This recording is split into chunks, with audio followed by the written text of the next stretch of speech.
Hey guys, Brian with VetteSource here, checking in this afternoon. Today I'm going to be bringing a little bit of informational kind of video to you guys.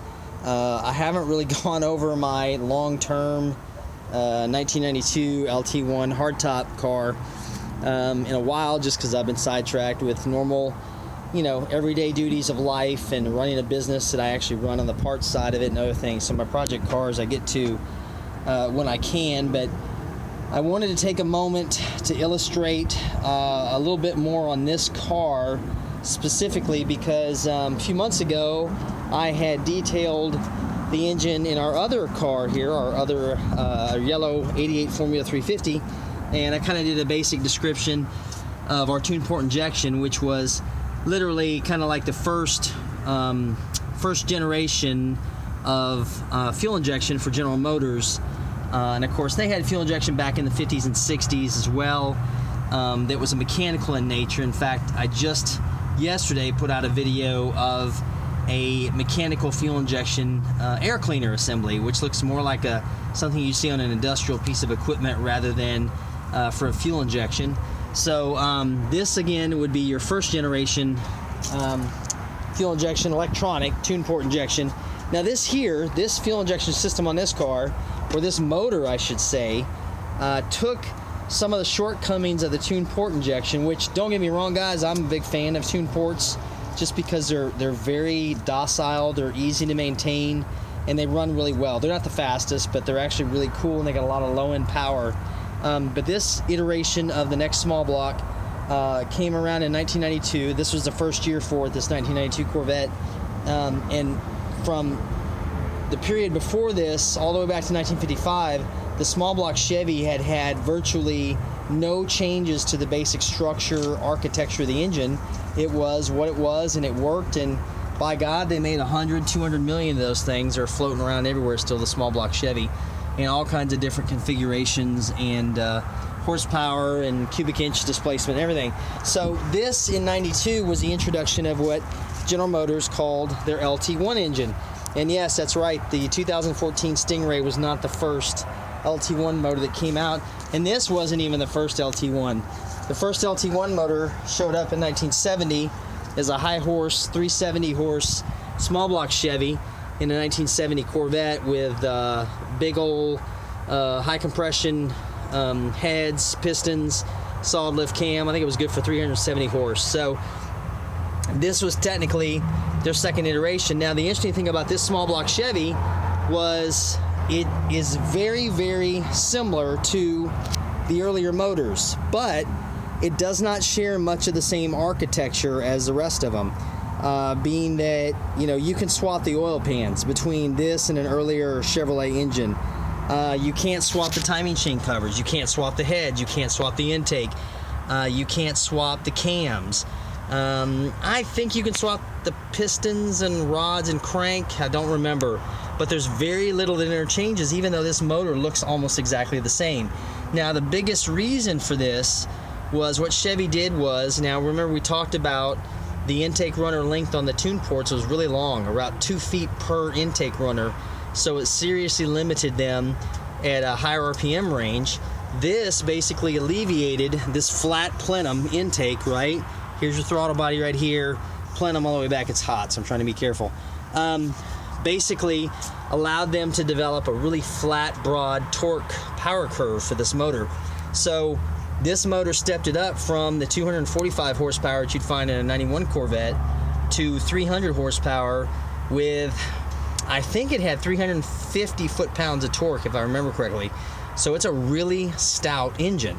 Now the way they achieved this as well was the traditional small block Chevy has a standard cooling system where the water pump cools the block first and then the heads. What they did with this motor was the water pump, which you can't see here, and I'll explain that in a minute. The water pump cools the heads first and then the block, allowing them to run a higher compression ratio. So this motor runs almost 11-to-1 compression out of a small block Chevy in the 90s, which is amazing if you think about it, that they were able to run those kind of compression numbers out of a street motor. That's actually quite docile at lower power range, at lower RPM ranges. So this motor did a really good job of providing a lot of power. I call it kind of an intermediate motor because it was quite powerful. And all the Corvette LT-1s, just as a trivia for you guys that don't know, all these motors, these LT-1s, are 4-bolt main blocks from the factory. None of the other cars came with 4-bolt main LT-1s except for the Corvettes. So if you're looking for an LT-1, you always want a Corvette LT-1 because it's got a really strong bottom end. Now, this is a great motor. Now, this is an early one too, so it's got a MAP system, manifold air pressure versus a manifold air, a MAF system, which is, the MAF system is a little bit trickier to get as far as tackling modifications because it causes a computer to go into fits. This is a little bit easier to modify because it will accept modifications to your spark and your air, ignition, that kind of stuff. But the one flaw in this motor that they were trying to get the packaging right, I get where they were going, you'll notice there's no distributor back here. Now, again, the question is, what happens to the distributor? It's not in the front, right? It doesn't look like it's in the front. Where is it? So, what I'm going to show you, if I can get in here, this aluminum ribbed housing right there, that's the front of the water pump. Now, you'll notice that doesn't look like a traditional water pump on a Chevy. You can see the hose going into it. That is an internally driven water pump driven by a gear that comes out of the front of the distributor cover that drives the, I'm sorry, not the distributor cover, the timing chain cover that drives the water pump internally from the engine. So there's no fan belt on the front of this motor. And of all things, the distributor is, there's the 4 spark plug wires there. The distributor is behind and under the water pump, sitting right above where the crankshaft pulley is. So the obvious question is, you know, what were they thinking, right? Now, you'll see lots of videos about OptiSpark this, OptiSpark that, and yes, it becomes troublesome. Like even this car here, it actually started for me today, but it has the last couple months decided it arbitrarily does not want to start. Tomorrow I'm going to show you how to do a basic troubleshoot of this motor when you have kind of an intermittent no start on it condition on there. But you can see that just to change a distributor out is really a bear. Now, the other thing that they made unique with this, by making this distributor in this location and driven internally, was every one of the engine accessories is on one side of the car. Here's the alternator, here's the AC compressor, there's the power steering pump, and all of it is right there. Now you'll see, if I can get my camera there, my angle's kind of bad because of the sun. See that idler right there?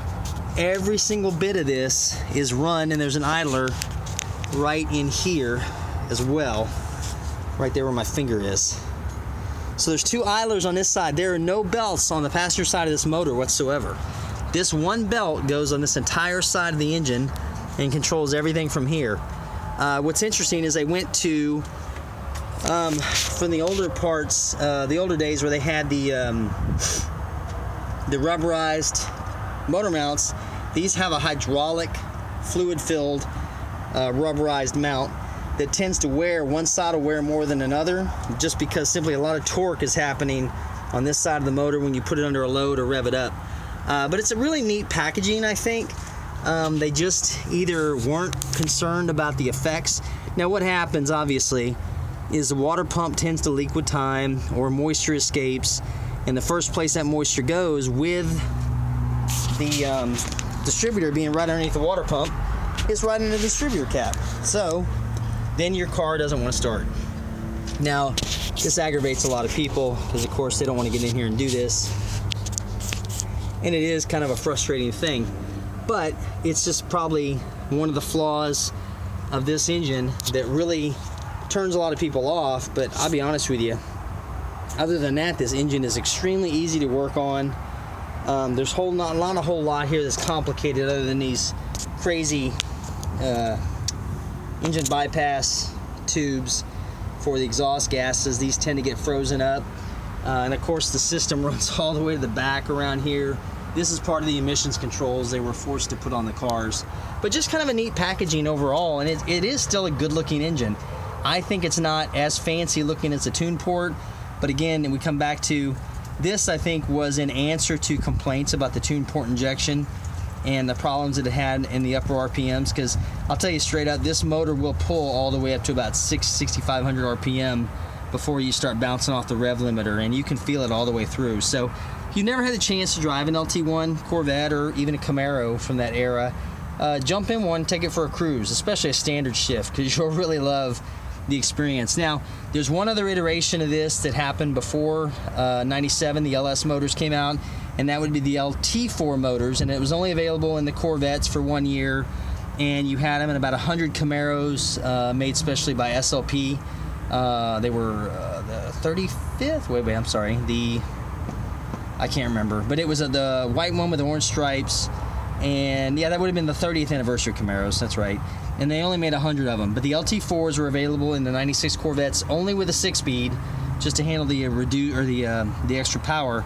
And if you get a chance to drive an LT-4, definitely, because that's 30 more horsepower than this with about the same torque numbers, but that 30 extra horsepower will give you a lot more fun to play with. So, you know, just thought I'd do this real fun. Like I said, tomorrow I'm going to come back. I'm going to show you guys. It actually started for me today, but I'm going to show you what you need to do if you've got an LT-1 and it doesn't want to start for you. I'll give you a couple quick tricks to see what it's doing. So, appreciate you as always, guys, sticking around to the end of the video if you did. And let me know what you're thinking in the comments section below, and I'll check with you guys tomorrow then. See you then.